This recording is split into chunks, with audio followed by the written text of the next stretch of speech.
예수님은 한 영혼을 살리심으로 온 세상을 살리십니다. 한 영혼이 살아야 그 가정이 살고 또 그가 속한 공동체, 그가 속한 세상이 살기 때문입니다. 여러분, 신들러 리스트라는 영화를 잘 아시죠? 제가 여러 번 소개했지만 너무 그 내용이 감동이 있고 또 메시지가 복음적인 그런 영화입니다. 2차 세계대전 때 히틀러라는 독재자에 의해서 수많은 유대인들이 한 줌의 죄로 무참히 사라질 때 이 쉰들러라는 사람이 너무나 그렇게 죽어가는 유대인들을 안타깝게 여기고 한 생명이라도 더 살리고자 최선을 다했던 그런 이야기죠. 그 마지막 장면은 그 신들러와 신들러에 의해서 살아남은 유대인들이 헤어지는 그런 장면이죠. 그 유대인들이 그 신들러에게 감사의 표시를 하기 위하여 자기들의 금 이빨을 뽑아 금반지를 만들어 전해주면서 금반지에 이런 유명한 말을 새겨 넣어줍니다. 한 영혼을 살리는 것은 온 세상을 살리는 것이다. 너무나 복음적인 메시지입니다. 그렇습니다. 한 사람이 살면 그 가정이 살고 그 공동체가 살고 그 시대가 사는 것입니다.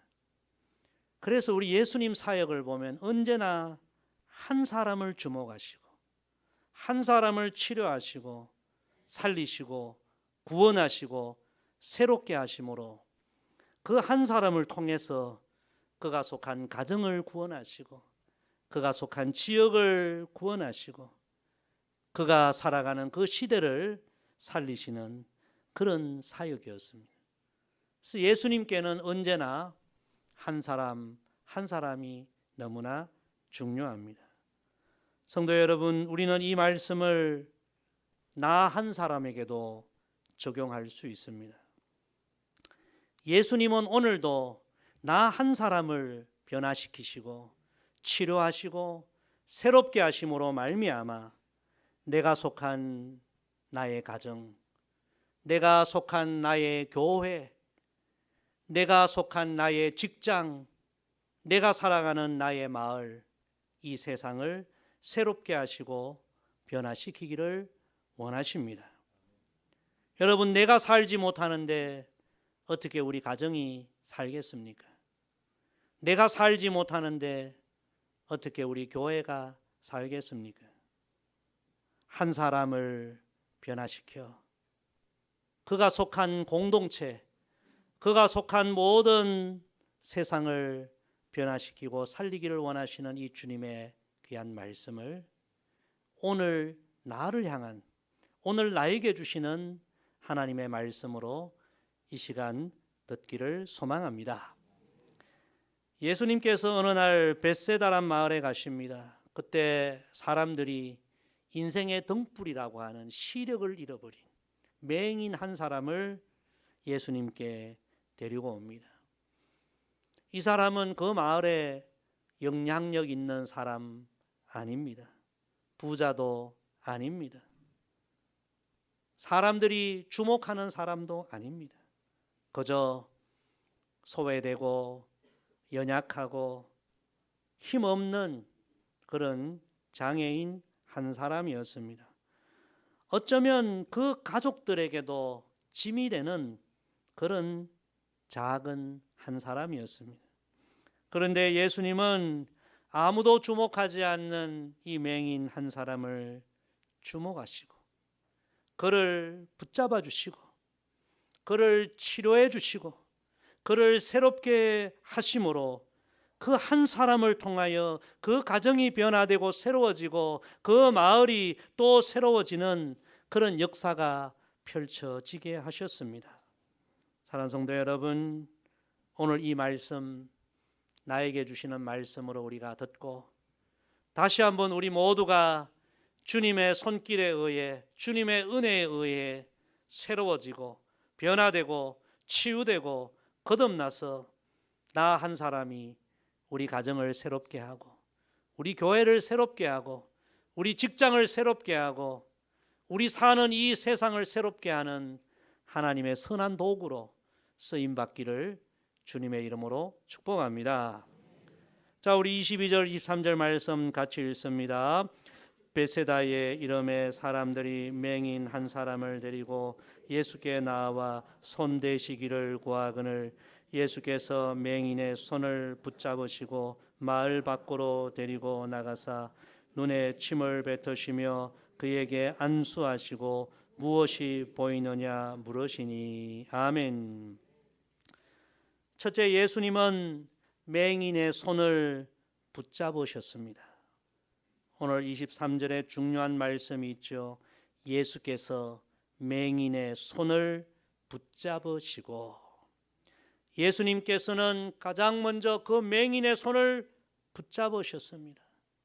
아무도 붙잡아 주지 않는 그 손을 우리 예수님이 붙잡아 주셨습니다. 살짝 붙잡으셨는지 꽉 붙잡으셨는지 알 수는 없지만 예수님은 분명히 그 맹인의 손을 붙잡아 주셨습니다.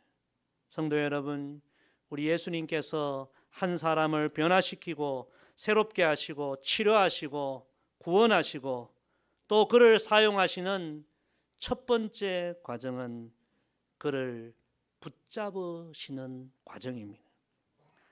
여러분, 우리가 어떻게 신앙생활 시작했습니까? 저와 여러분 우리 모두가 다 예수님께 어떤 순간 붙들림으로, 예수님 손에 붙잡힘으로 신앙생활 시작하게 되지 않았습니까?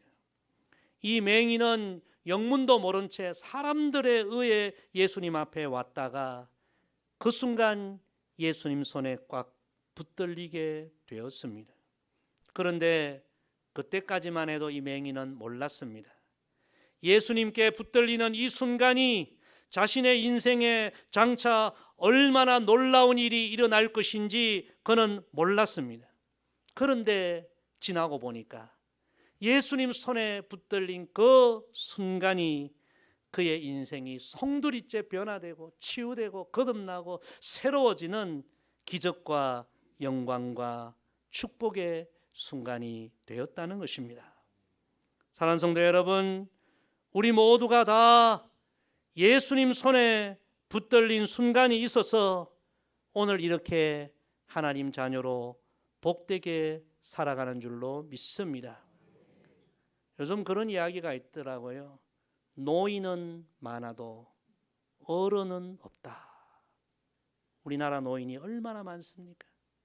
나이 든 사람들은 점점 많아지는데 정말 존경받을 만한 아름답고 거룩하고 선하고 존귀한 그런 노인들, 그런 의인들은 점점 없어진다. 제가 주중에 한 신문을 보니까요, 여기 청량리 옆에 제기동이라고 있습니다. 그런데 거기에 노인들의 천국이라고 보도가 나왔어요. 노인들이 얼마나 거기 많이 모여오는지. 물론 노인들이 모여서 함께 교제하는 것, 또 시간을 보내는 것 좋은 일이죠. 그런데 그 기사에 보니까요, 거기에 콜라텍이라고 있는데 저는 뭐 그런 곳이 어떤 곳인지 한 번도 안 가봐서 모르는데 그 노인들이 콜라텍에 와서 그냥 처음 만나는 사람들 붙들고 춤추고 연애하고 술 마시고 그런 모습들이 그냥 언론에 보도되는 것 보면서 참 안타깝다. 노인들은 많아지는데 존경받을 만한 의인은, 어른들은 점점 없어지구나. 그런데 저는 우리 교회를 생각해 봤습니다. 참 우리 교회는 너무나 존경받는 어른들이 많이 있는 것 같아요. 나이가 들수록 더 아름답고 깨끗하고 거룩하고 주님 닮아가고 세상의 욕망이 아니라 하나님 나라 거룩한 욕망을 품고 기도하고. 할렐루야. 여러분, 예수님 손에 붙들리지 않았다면 지금 이 순간에도 제기동 콜라텍 얼씬거리는 그런 분들도 계시지 않겠습니까? 오늘도 우리가 주님 앞에 와서 예배하고 찬양하고 기도하고 주님의 나라와 주님의 선한 뜻을 가슴에 품고 그렇게 거룩한 삶을 살아간다는 것, 얼마나 귀한 축복인지 모릅니다. 우리의 삶에 여러 어려운 일이 있을 때 내가 예수님 손에 붙들린 그날이 있어 내 운명이 바뀌었고 정말 복 있는 삶을 오늘 살아간다는 것을 기억해야 합니다. 예수님 손에 붙들린 그날이 있어서 내 인생의 영원한 운명이 바뀌었다. 지옥 갈 운명이 천국 갈 운명이 되었고 사망의 저주 아래에 있었던 운명이 영원한 자유와 영원한 구원의 은총을 누리는 운명이 되었고 사단의 자식이었던 운명이 하나님의 자녀가 되는 운명으로 바뀌었다.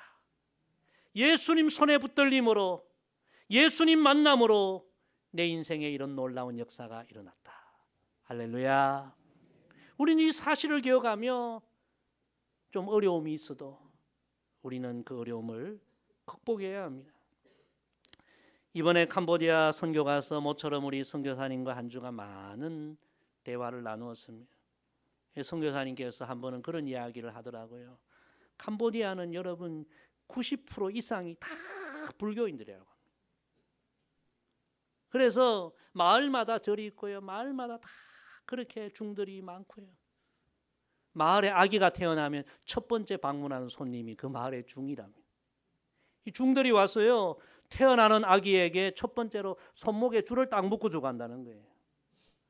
그런데 그 아이도 자라면서 그렇고 부모도 그러면서 이 중들이 태어날 때 와서 묶어준 이 줄을 무서워서 두려워서 풀지를 못한다는. 그래서 전부가 태어나는 순간 불교인이 되고. 그런데 그런 아이들이 지난번 우리 영상 봤잖아요. 예수님 믿는 아이들이 그 우리가 교회 건축하려고 하는 거기에도 예수님을 믿게 된 아이들이 얼마나 많아요. 할렐루야. 그 아이들이 예수님을 믿게 되고 이제 세례를 받게 되면 세례 받는 순간에 선교사님께서 중들이 묶어준 그 줄을 딱 잘라버리고 너는 더 이상 어둠의 자녀가 아니고 이제부터 너는 하나님의 자녀다. 예수님의 자녀다. 축복의 선포를 해준다고 합니다. 여러분, 우리가 예수님께 붙들린 순간 하나님의 자녀가 되는 우리 인생의 영원한 운명이 바뀌는 축복의 인생으로 우리가 거듭나게 된 것입니다. 오늘 여러분의 삶에 어려움이 있고 신앙의 길에 힘든 일이 있어도 그 작은 일 때문에 여러분 낭망하지 마시고 무너지지 마시고 나는 예수님께 붙들림으로 예수님 만남으로 예수님 은혜로 영원한 운명이 바뀐 영원한 축복의 인생이 되었다. 이 사실을 기억하며 힘을 내고 어려움을 이기고 기쁨과 감사와 감격으로 신앙의 길을 걸어가는 우리 모두가 되기를 주님의 이름으로 축복합니다. 두 번째, 예수님은 맹인을 이끌고 가셨습니다. 맹인의 손을 꽉 잡으신 예수님은 그 자리에서 그를 고쳐주시지 않고 그를 붙들고 마을 밖으로 그를 데리고 가셨습니다. 예수께서 맹인의 손을 붙잡으시고 마을 밖으로 데리고 나가사. 여러분, 중요한 말씀입니다. 예수님께서 한 사람을 치료하시고 새롭게 하시고 사용하시는 두 번째 과정은 그를 붙들고 그를 이끌어 가심입니다. 이 맹인은 앞이 보이지 않습니다. 예수님께서 자신의 손을 붙들고 어디로 자꾸 이끌고 가는데 도대체 나를 어디로 이끌어 가는가? 너무너무 답답했습니다. 그런데 예수님은 그를 붙들고 복잡한 마을, 사람들이 많은 이 마을을 다 벗어나서 마을 밖으로까지 그를 데리고 가셨습니다. 오늘 본문에 마을 밖으로, 굉장히 중요한 말씀입니다. 저는 이 말씀을 큐티하면서 왜 마을 안에서도 치료해 줄 수 있는데 예수님은 그를 붙들고 그 마을을 다 지나 빠져나와 마을 밖으로 내려가서 그를 치료해 주셨을까? 여기에 중요한 영적 의미가 있구나. 여러분, 마을 밖은 어떤 곳입니까? 시끄러운 사람들의 소리가 없는 곳입니다. 세상에 그 타락과 인간의 탐욕, 인간의 욕망이 전혀 없는 곳입니다.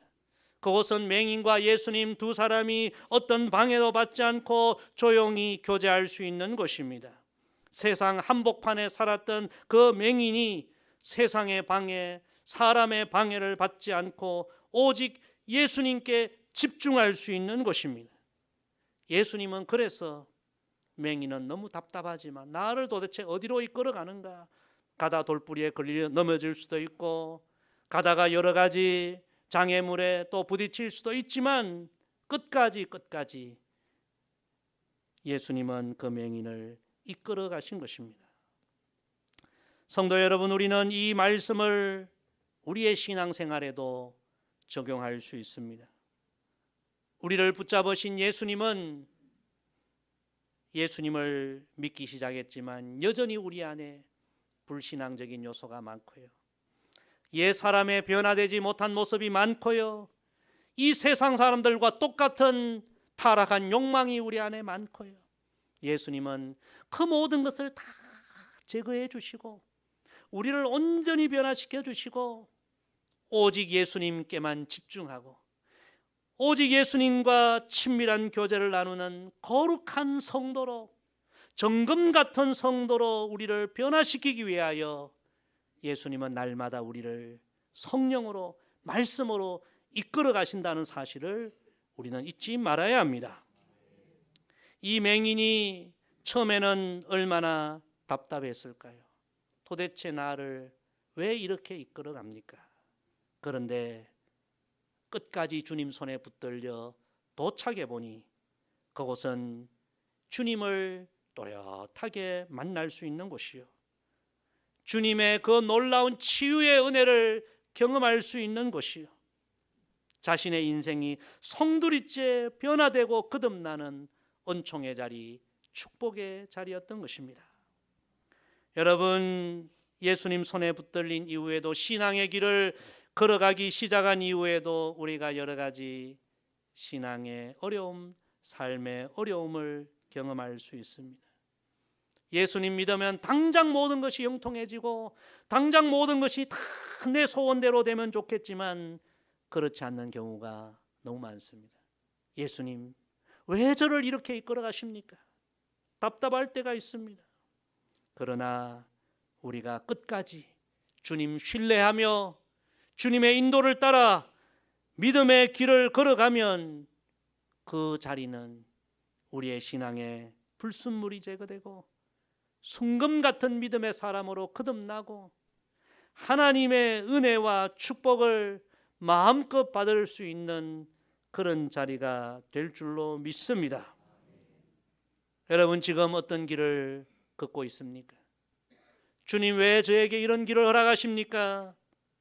여러분, 낭망하지 마시고 끝까지 주님 손에 이끌려가면 그곳은 주님 예배하신 은혜의 자리가 될 것이라는 이 믿음을 갖고 끝까지 주님을 신뢰하기를 주님의 이름으로 축복합니다. 다윗은 너무나 유명한 고백을 했죠. 내가 사망의 음침한 골짜기를 갈지라도 해를 두려워하지 않을 것은 주께서 나와 함께 하심이라. 다윗은 사무엘에 의해서 기름 부음을 받았습니다. 너는 이제 왕이 될 것이다. 너무나 감격적인 순간입니다. 주님께 붙들리는 순간입니다. 이제부터 대로가 펼쳐져야죠. 그런데 여러분, 그때부터 그는 고난의 길을 걷기 시작합니다. 주님, 왜 저를 이 고난의 길로 인도하십니까? 이 골짜기로 인도하십니까? 너무 답답하고 원망이 터져 나올 수 있습니다. 그러나 다윗의 위대함은 주님께서 그를 광야로 골짜기로 인도하시지만 지금 이 순간도 주님은 나와 함께 하심을 믿습니다. 주님이 나를 이로 이끄신다면 이 길 끝에는 주님이 예비하신 선한 뜻이 이루어질 줄로 믿습니다. 끝까지 주님을 신뢰했을 때 여러분, 우리가 너무나 잘 알듯이 그 사망의 음침한 골짜기 끝에 하나님이 예비하신 은혜의 대로가 거기 펼쳐진 것입니다. 여러분, 지금 어떤 시련의 길, 눈물의 길, 고난의 길, 아픔의 길, 상처의 길 걷더라도 여러분, 낙심하지 마십시오. 주님은 나를 지금도 이끌어가고 계십니다. 거기에 주님의 선한 뜻이 있고 그 길 끝에 주님이 예비하신 놀라운 영광이 있다는 사실을 기억하고 끝까지 주님을 신뢰하시기를 바랍니다. 옆에 분과 이야기합시다. 끝까지 주님을 신뢰합시다. 세 번째, 예수님은 맹인의 눈을 밝히 열어주셨습니다. 우리 25절 말씀 다 같이 읽습니다. 이에 그 눈에 다시 안수하심에 그가 주목하여 보더니 나아서 모든 것을 밝히 보는지라. 아멘. 예수님은 맹인의 손을 붙들었습니다. 그리고 그를 마을 밖으로 이끌어 인도하여 갔습니다. 그리고 마을 밖에 도착하여 예수님은 오늘 말씀해 보니까 한 번의 안수가 아니라 두 번의 안수를 통하여 이 맹인의 눈을 밝히 열어주시게 됩니다. 성도 여러분, 그렇습니다. 우리 예수님께서 한 사람을 새롭게 하시고 그 사람을 사용하시는 세 번째 과정은 그의 눈을 열어주심입니다. 우리가 인생을 살아가면서 우리가 경험하는 것은 우리 인생은 한마디로 눈을 뜨는 과정입니다. 세상에 대해서 눈을 뜨고 사람에 대해서 눈을 뜨고 물질에 대해서 눈을 뜨고, 그런데 여러분, 더 중요한 눈이 있습니다. 그 눈은 육신의 눈뿐만 아니라 바로 믿음의 눈이요, 영적인 눈이요, 하나님에 대해 눈을 뜨는 것입니다. 예수님은 한 번 안수로 이 맹인의 눈을 뜨게 할 수 있겠지만 첫 번째 안수는 육신의 눈을 뜨게 해주신 것입니다. 그리고 두 번째 안수를 통하여 육신의 눈보다 더 중요한 것은 하나님에 대해 눈을 뜨고 영적인 세계에 눈을 뜨는 것이니, 우리 예수님은 이 두 번째 안수를 통해서 그를 온전하게 눈을 뜬 믿음의 사람으로 그렇게 변화시켜 주시고 치료해 주신 것입니다.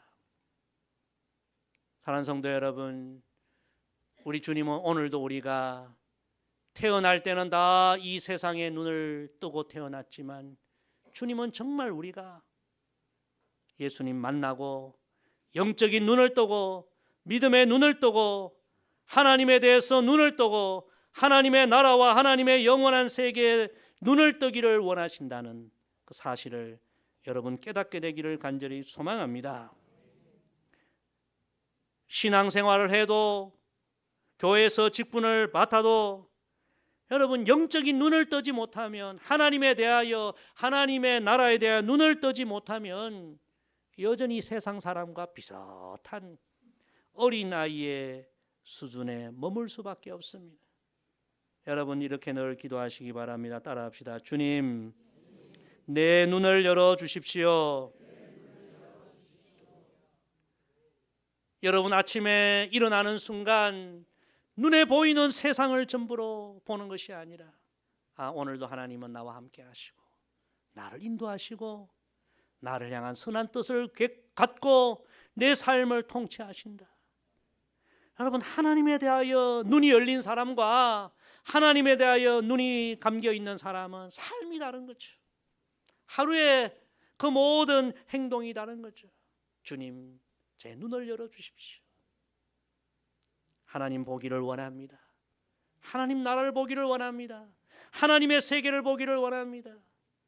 여러분, 그래야 우리가 선교적인 삶을 살고요, 하나님이 기뻐하시는 삶을 살고요, 하나님 나라를 준비하는 삶을 살아가게 되는 것입니다. 하나님은 그 사람을 하나님의 선한 도구로 사용하시는 것입니다. 맹인의 눈을 열어주시고 주님은 마지막으로 이렇게 말씀하십니다. 우리 26절 마지막 말씀 다 같이 읽습니다. 예수께서 그 사람을 집으로 보내시며 이르시되 마을에는 들어가지 말라 하시니라. 아멘. 예수님은 인간적으로, 세상적으로, 가정적으로 소망이 없던 한 사람 맹인을 주목하시고 붙잡으시고 이끌어가시고 눈을 열어주심으로 그를 새롭게 만드시고, 그게 끝이 아니었습니다. 이제부터 시작이다. 새롭게 된 그를 주님의 새로운 일에, 선한 일에 도구로 사용하시기 위하여 그를 보내십니다. 그래서 우리 예수님께서 한 사람을 새롭게 하시고 그를 사용하시는 최종 목적은 사명을 주어 보내심입니다. 주님은 그 맹인에게 사명을 주십니다. 너가 이제 눈을 떴으니, 치유되었으니, 변화되었으니 마을로 먼저 가지 말고 집으로 먼저 가라.